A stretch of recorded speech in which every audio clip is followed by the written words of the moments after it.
Good morning, everyone. Welcome to my channel. This is Lolo Moon, and I'm here to give you your daily message. This could actually last for a couple of days. After this message, it is Thursday, so it is Jupiter Day, and so that's why we're gonna do money today. Career and finances. We're gonna see what's going on for my YouTube collective. Let's see. Okay.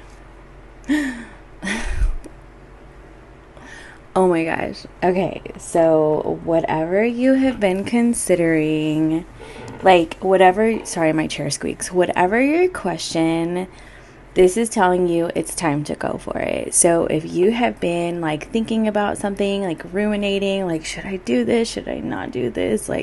Should I, take that step forward? Should I apply for this position? Should I start this social media account? Should I branch out and start my own business?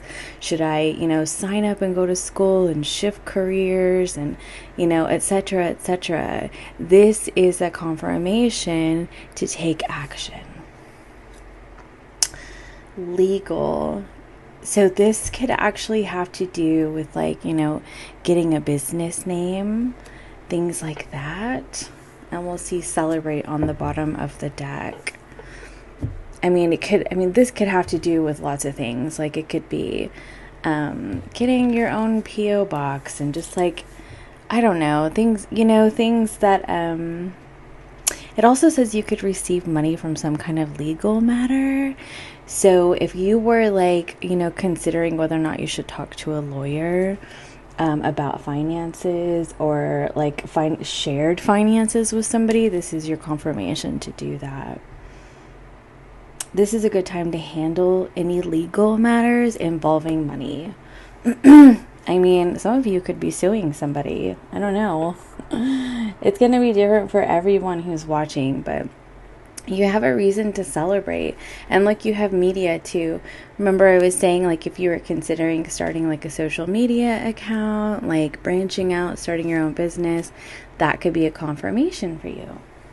So, okay. I think I already cut these, but we'll see. You can cut them again. 4 of Cups, the 6 of Pentacles, the 5 of Cups, and the 9 of Swords. Y'all.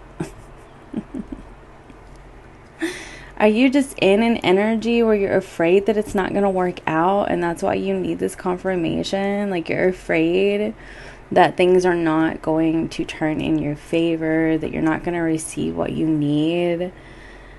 I'm feeling it's almost you're focusing on the wrong thing. See how these figures are looking? They're all looking down.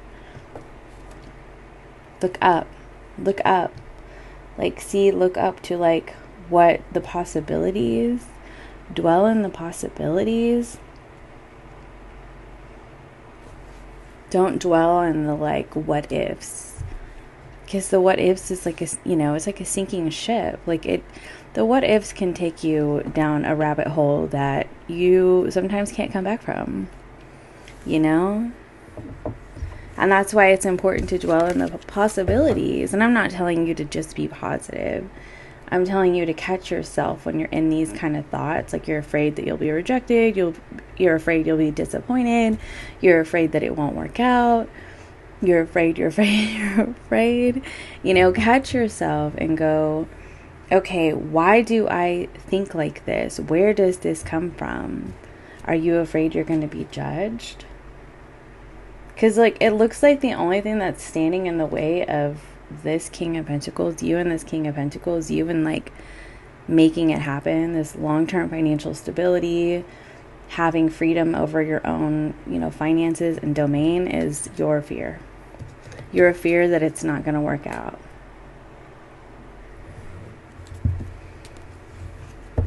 Oh, I just cut to the Ace of Swords. That, I always get the Ace of Swords whenever it's they're you're on the right track. Keep talking. That's always kind of the message that I get.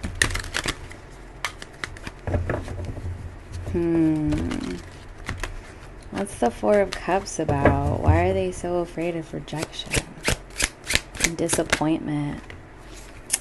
Aw, see, I feel like this is about like you struggling to believe that your dreams really can come true and that it is possible for you. Like the Ten of Pentacles, like it could be family issues that interfere with your belief in yourself. Like maybe they didn't believe in you, like growing up, like you didn't get the kind of support that you needed, and you're having to learn how to support yourself. You're having to learn how to parent yourself, is what I'm getting. I have something in my throat, but I don't have water. Okay. But like, I'm just getting like, don't like, acknowledge what stops you from believing that your dreams can unfold for you. You know, and like, we're always going to have disappointments. And just because we have disappointments and just because we have delays and just because, you know, we plateau in certain periods of our life, that does not mean that we're not successful. And that does not mean that we can't reach this point where we look back on our life and go, damn, like I did so many things and I'm so proud of myself. And look at all my accomplishments and my achievements. And you know, I had people around me who loved me and I lived a good life. You know, like we're always going to have this. Adversity will always be there, but we don't have to attach ourselves to it. And that's the important thing. And I'm not here to like spiritually bypass. Like I understand the cost of living is absolutely insane right now. And I'm not one of those people that will ever do that. That is one of those things that will continue to be there, but it is how much we attach ourselves to it, you know, because there is room for success. It is possible. Dwell in the possibilities. Okay, I'll put that right there. Six of Pentacles. Why is this here? The Seven of Swords. Yeah, I mean, right here, the monster in the closet. It's like the issue is bigger than the way that you see it. You know, whenever you're like up in the middle of the night or you're stressing and you're in anxiety, you know, the problem becomes bigger than it actually is in your mind. And see, the thing about the Seven of Swords, it is a card of strategy. It isn't a card of like escaping. And it could be a matter of escaping the mentality that the issue is so big that there's no way you'll ever be able to get past it. It's almost like your faith has to be bigger than your fear. Yeah, your faith has to be bigger than your fear. Your faith is believing that you will receive all that you need. Because look, I mean, that's like, you know, balance, that's harmony.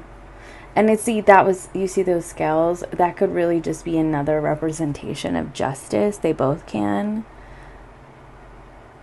Like if you believe, it just might work out for you. You know what I mean? Oh no, I dropped my little wandy thingy. Tell me more about the Six of Pentacles. The Page of Coins. See? All you need is a beginning. That's all you need. All you need is a beginning. And then you go from there. King of Wands and the Three of Wands. I'm getting from this, you have so much more power than you think you do. And you don't have to sit around and wait. You know, it's not always a waiting game. Sometimes it's I'm going to go out there and get it game. Yes, I just looked down over here at the Seven of Wands and the Queen of Swords. I'm going to go out there and get it. Oh my god, I love it. Okay, what's the Five of Cups about? The Hierophant. The High Priestess. This is about faith. This is about faith and like your angels and your ancestors and things like that. You know, talking to them. This actually came through in a reading a friend did for me. And I'm Heidi, and I'm like, oh my gosh, that's so interesting. But like, I mean, right here, this is your faith and like the powers that be. And this can be, you know, your ancestors, your intuition too, but it's ancestral knowledge even.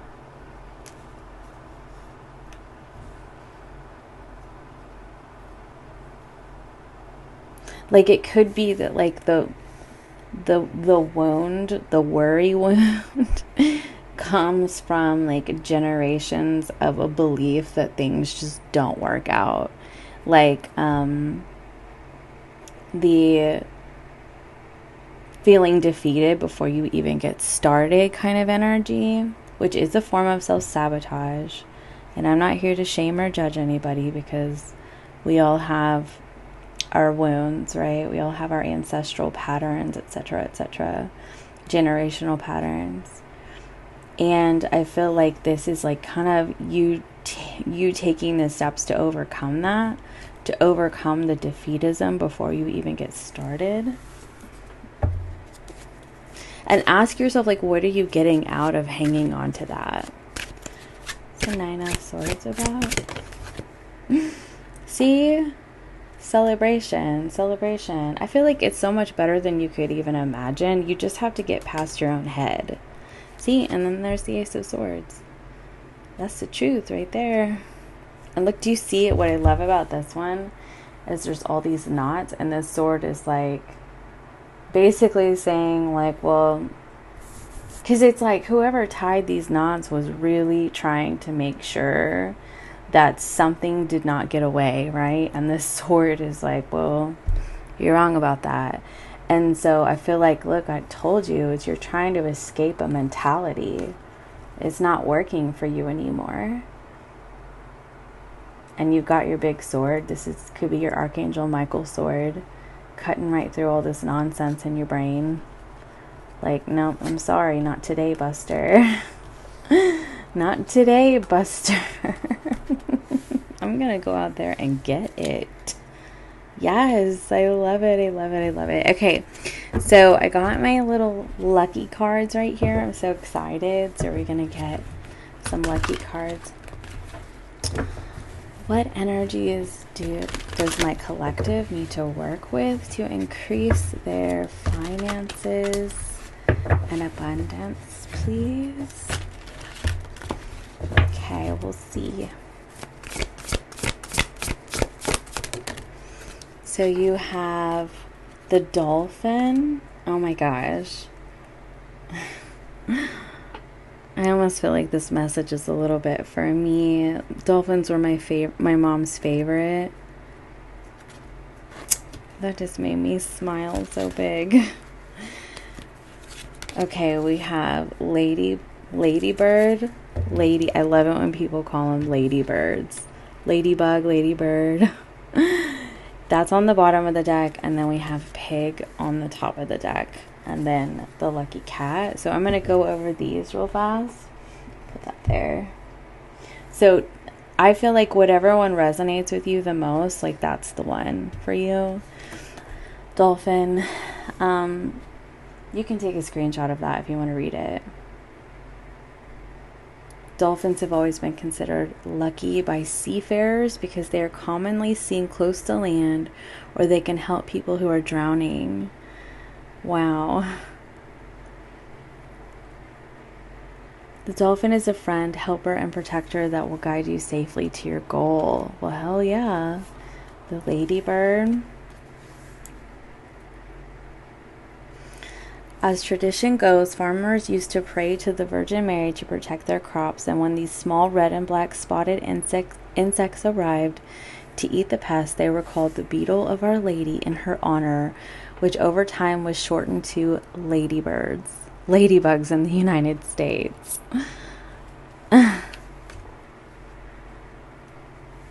And then pig. Pigs have long been associated with good luck from early Germanic tribes who would carry a talisman of a boar for protection to be used as a sacrificial offering to the gods in China. Treat yourself to a marzipan pig when you go shopping. Or you can just get a talisman. And we'll go ahead and look at this one too. The lucky cat. In China and Japan, the Manika beckoning cat brings good luck to the home as well as to businesses. Keep a lucky cat in your home or shop. So what do you need to work on? Oh my gosh, y'all, look. You know I love 4-leaf clovers. I'm always collecting them. I have a book full of them. Okay. What do you need to work on? We pretty much already know, but we're going to see what the chakra cards have to say. What does my collective need to work on? Blocking their finances. Acceptance.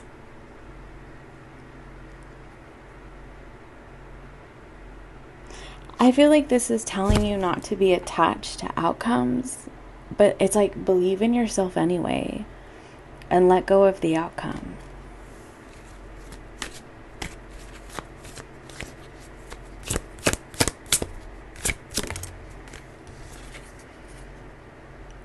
And get moving. Come out of isolation already. Don't sit around and think about it anymore. You know, don't. And impatience with sticking out of the deck. Sometimes these things take time, but that doesn't mean that it's not unfolding and happening for you. So that's what I have for you today. Please be sure to like and subscribe. It helps me so much. If you would like to book a session, you can do so down below. And have a good day. Bye.